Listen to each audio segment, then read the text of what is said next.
Welcome to Dock Chat, the podcast that brings you the stories of the unique community of people who work, live and play in the historic Dockyard Chatham. In this episode we hear from the Mateys, John Masters and Dave Lawrence. They tell us about their time working at the Dockyard, being ship's volunteers and their very popular Mateys tour. In part 1, John and Dave explain what life was like working in the Dockyard and the experience of the closure of the yard in 1984. When I was at school, I was always interested in metalwork and engineering, and like anything in your career's master sent you down a certain avenue. And just up from the road from us was an inspector of engine fitters who worked in the yard for many a year. And so I went and saw him with my dad and said, look, what's it like to be an apprenticeship for the yard? And he said, oh, it's been there for hundreds of years. And it's probably one of the best apprenticeships you'll get. So I duly sat the exam, went through it, and amazingly I passed. There seemed to be hundreds of people that went in for the exam. But I passed the exam, and then we had a medical, and they said, will I turn up for an interview to pick a trade? I went there with my dad, and there was lots of other young lads all sitting there, and we held a number, and that was the number that we had passed the exam. And you was called out. And you went and sat in front of 3 gentlemen. 2 of them were asking the questions and the third one was making detailed notes. Alongside him was a blackboard. On it was a whole list of apprenticeship trades that they were taking. And then obviously as each person went up, they said, what would you like to be? And you look down the list and you would say, yes, there's that place is available, it's not. And I said, I would like to be a fitter and turner. And that was a 4-year apprenticeship then. And he said, yes, that is available. And he said, and he wrote out a bit of paper, and it was 123 shillings a week, just over £6, I think then. And you were to start September the 7th, 1970, and at Collingwood Training Centre. I'm not from the Medway towns, but we did track it down. And sure enough, we arrived there on that due date. And that training centre has now disappeared in Royal Engineers Barracks, but I did 2 years of basic training there, and it was the Mechanical Engineers Training Centre and also the electricians. After 2 years, you went to see the training instructor, and he told you where you'd be disappearing somewhere in the yard. And you had a little book that he would like to have a diary of what you was doing each of the weeks you was there.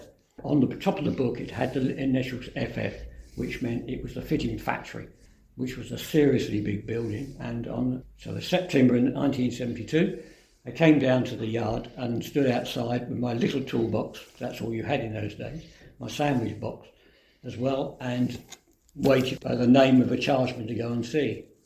And I went into this a massive building, and I think it was someone said there was about 600 people who worked in the place. It was enormous, very drafty. It'd been there a very long time, just a tin shed over a framework is what it was, the factory. My chargeman took me to a section called catapult section. It was a fitting section at the back, and it got its nickname, or that corner, related to the catapult work that was done on ships between in the First and the Second World War. And Chatham did some development work on early ramps and systems to take ships off of warships, planes off of warships. So I spent 3 or 4 months on there, in that corner, working away, basically just doing engineering, but taking pieces of pumps or machinery, whatever it was, valves, take that apart, overhaul it. And after a short period of time, we went back to instructor. And this time I went on to submarine section in number 1 basin called Battery Corner. And I just remember going there, that was the HMS Narwhal, and it was a freezing cold December. And the wind blows straight across that basin, and it seemed to be the only thing it hits is yourself. And there was a shivering Matlow standing on the dockside because you had to get permission to go on board because she was alive. The ship was almost ready for sea, but there was a few things to do. And that was my first introduction to submarines. Loved the smell. But when it's running, machinery was going, and in those days everything was manual. Turn valves, the shut systems off, control panels with all flicked switches, and it was just magical. And then I came out of that with him because they were packing up that section, and we moved the whole of that department, came up to what is now number 2 dock at this end of the yard, the historical section of the yard, to work on HMS Opossum, which was an O-class submarine, and she was being gutted for a refit. And it was exactly the opposite. It was freezing cold metal. but you just get used to it. And then I went on to different sections within the yard. In some ways, it was the first time I got used to knowing what camaraderie was, which most people who worked within an industry began to know what it was like. And to be part of a gang, to see people work as a team, and on submarines you have to work as a team. Always enjoyed it. And although I did afloat work much later, I went out on surface craft and to finish my time, as well as YSM, on travellers and lift systems up the historical end of the yard. I never forgot the submarine work, and when it came to the end of my apprenticeship, they said, "What did you want to do?" And I said, "Can I go back on submarines?"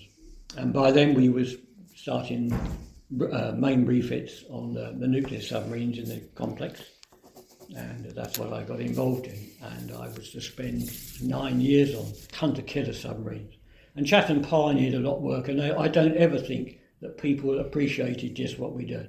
We were sat you're encased in a wall here, and if you told people, they only think we drank tea and didn't do anything. But I can tell you that you have to work as a team, and it was an art to work in those compartments.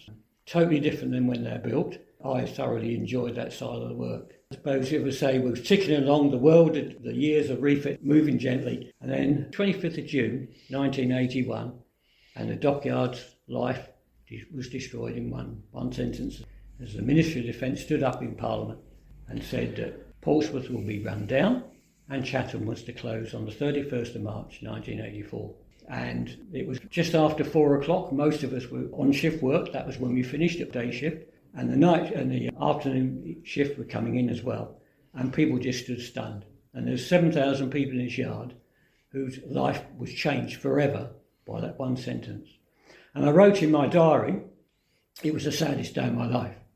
Up to it, there probably will be others that will take its place, but for now, it still is. And I remember just seeing people, we're all sitting in a restaurant, 30-odd guys. We've been working as teams and, if you like, living as part of that environment for 9 years in the complex. And suddenly, they was all quiet. People just kind of didn't know what to do. People were looking at each other, trying to work out how, in theory, in the next few years, their lives were going to completely change. What can they do? And that was a very, very hard time to have.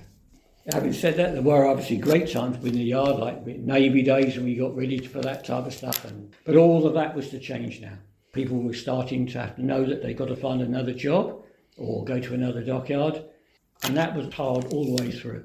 So as that progressed through 81 and into 82, and I suppose come on to the closure of the yard, really, because I still think that is harsh for me to think about even today.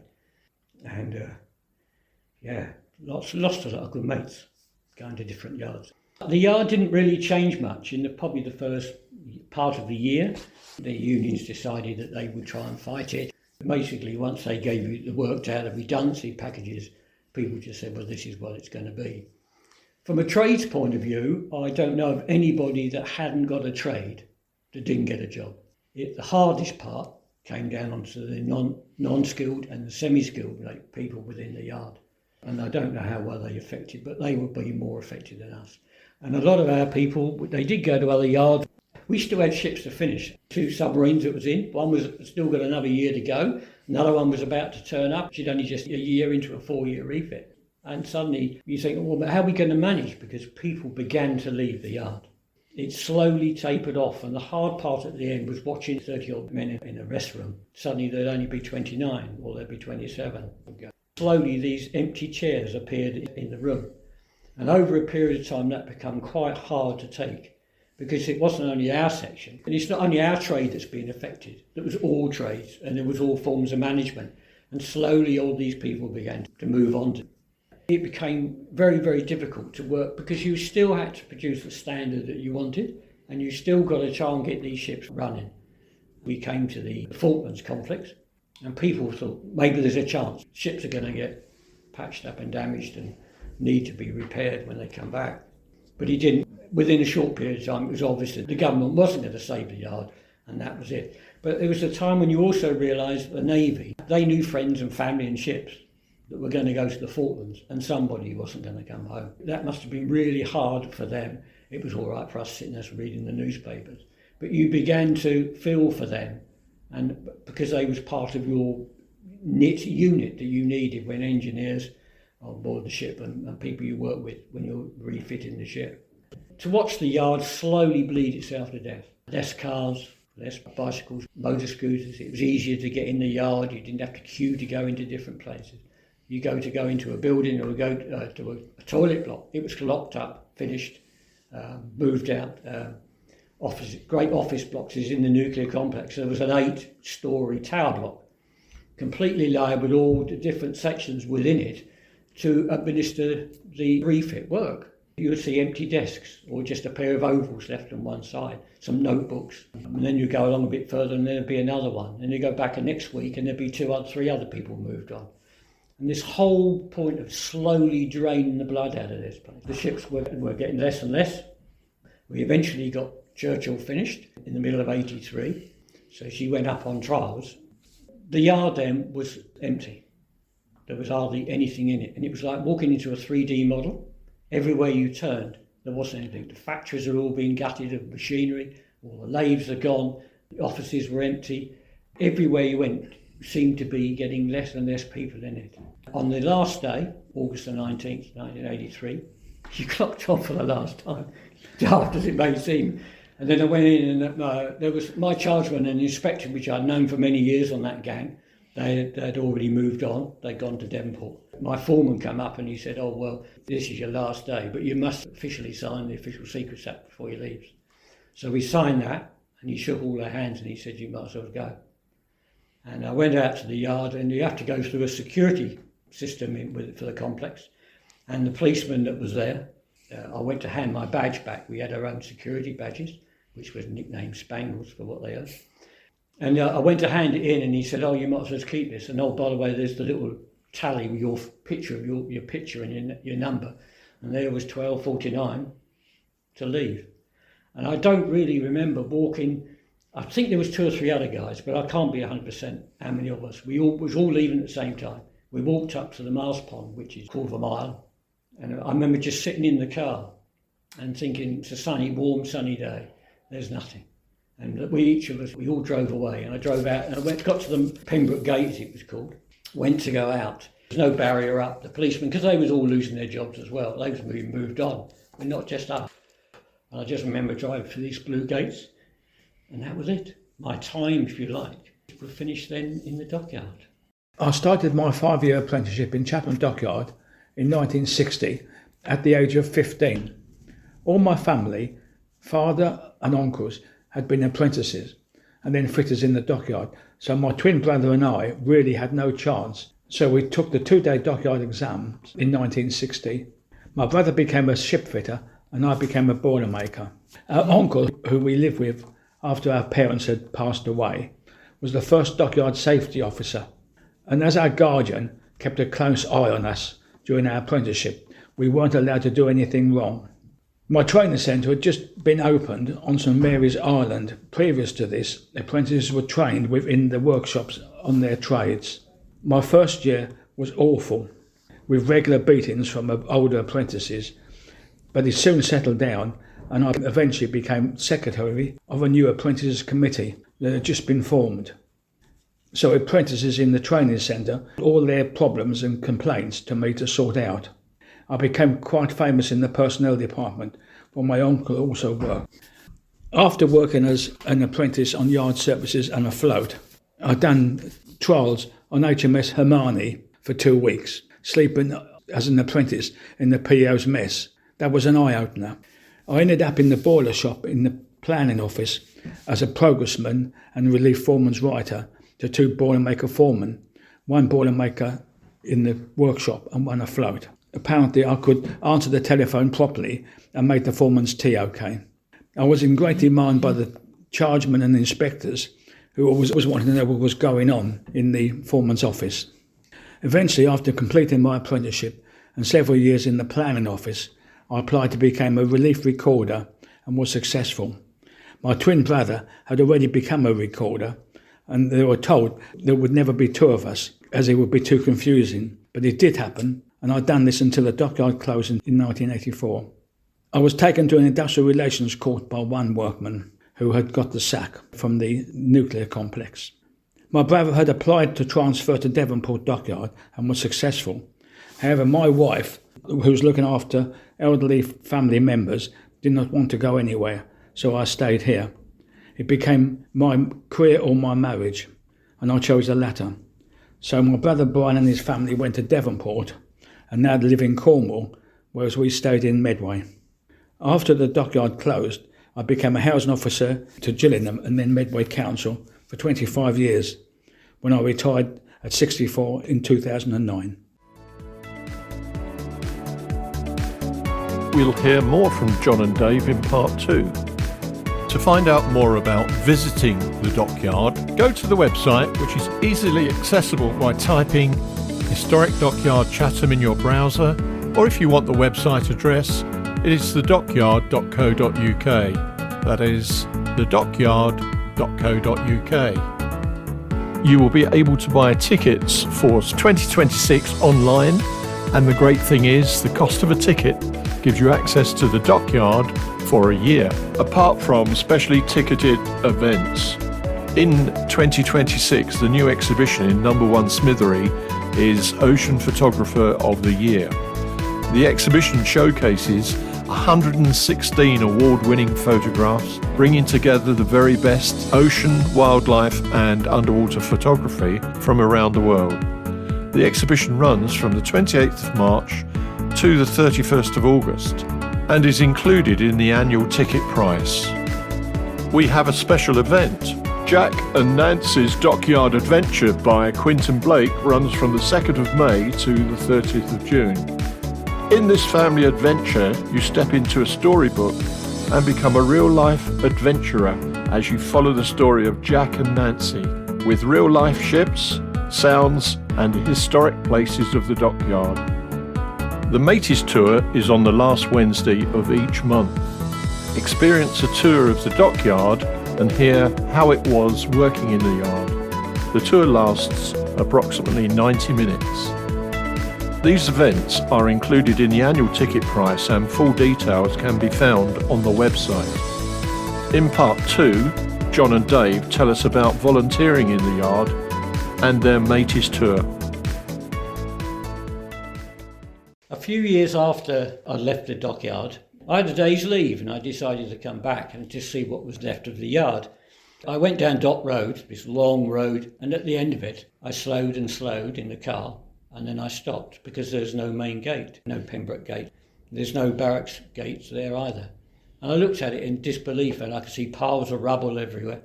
Buildings that were so familiar to that view as you looked at it, they wasn't there. There was a security guy, and so I walked down to see him, and he said, "Can I help you?" And I said, "I used to work here." And he said, "You can't go round here and have a look." So I said, "Well, thanks." But he said, "There is a historical society if you're interested." So I said, "Where's that?" So he said, "Go up to the main gate and they'll tell you where it is." So sure enough, up to main gate. As you go down through main gate, it's like travelling back in time.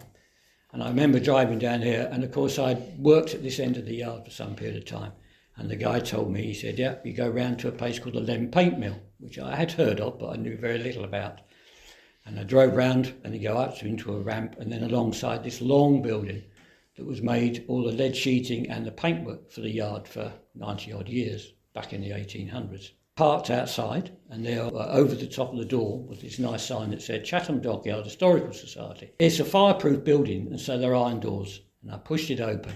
And the first thing was the Dockyard Mateys, as he turned out to be, come up and he said, "Hello, lad, come in and have a cup of tea and a natter, and what are you doing here?" So I had a look round this museum, and it was stunning. They built this empire of what the yard done, because for the first time we were able to tell the public what the Dockyard Mateys did.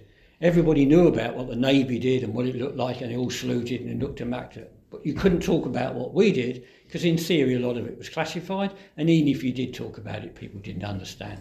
So I joined the society, and I've been a member of it for nearly almost 40 years. And when I came to retire from my job at the time, when I was just over 60, I decided I could do more work in here. And I came back and had an interview with the trust. And they said, "Why do you want to man a museum? We've got ships that you can go and work on." So I decided to become a ships volunteer, and I've been involved with the ships volunteering side for nearly 8 years now. And then that is where I will let David step in and tell you about his. I joined the Historical Society soon after the dockyard closed, purely because I thought that we ought to carry on with talking about the history of the dockyard and what our families did. I was asked soon afterwards by a visitor what the drain covers were, what the drain covers meant by one of the docks. The two drain covers, one of them said Luton water and one of them said Dockyard water. And she asked me what this was because I think that she actually lived in Luton in Bedfordshire and she wondered what Luton was doing in Chatham Dockyard. So I explained to her what the two water systems was, and that really started me off in talking about the dockyard, and that's how we got together and started doing our tours. But I just enjoyed talking about the dockyard. I think I'm really walking in my father's and my uncle's footsteps. No, we just enjoy doing the tours because we always get... Strange enough, out of that person asking the question, there was another chap who was an engine fitter in the yard as well. We were standing there and we had this idea that surely there's so much that people could miss when they walk round the yard. And of course we was looking at it from our point of view, from a Mateys point of view. So we came up with this idea of a Mateys tour. The three of us sat down and we looked at different points throughout the yard, which gave a little bit of history. And hopefully that's what the Mateys tour has evolved to. They were fascinated by it. They were fascinated because, of course, they knew nothing about this history as well. Well, there was a Heritage Week that was going to come up for the public to be open, and they said, well, we'd like to do a tour. So we said, we will come up with a tour. And then it was very raw, and we had little bits of cottage, and we had to fathom our way through it. And we often find that there's people on the tour who are ex-Dockyard Mateys themselves, who then introduce themselves, and then they tell us extra stories. And so we learn things ourselves as we go around. We ask the people if they are there, if they've got relatives, and then from that, from a trade, we can actually start to tell them what their relatives done, because they didn't know. Nobody seems to know. And so we can fill him in, that gap. We do have a series of pictures as well that we take round and explain a little bit more. But also to try and go through little bits of the trade and a little bit of how we was come to this word camaraderie. A lot of people don't realise in the modern world that at that period of time that working as a team with a lot of mates was very, very important to a lot of people. And that was destroyed by one person's sentence back in 81. So we've now evolved this tour, and fortunately this year the Trust have allowed us to do it the last Wednesday every month from April until October. And then occasionally we do extra. We will hopefully run it in the morning. They start at 11 o'clock. We meet as a group. We normally have about 20. And we go around and basically for an hour and a half enlighten the people if we can. And we've not had anybody that's walked off. And we've had some pretty good reports of how good they are, not only from the management side, but from the public as well. Chatham Dockyard now has a heartbeat once again. And I am just one of the thousands of men and women who have worked here over those hundreds of years, and like them, we stand proud to be called a Dockyard Matey. We are now on 10 podcast platforms, including Amazon Music, Apple Podcasts, Spotify, and YouTube.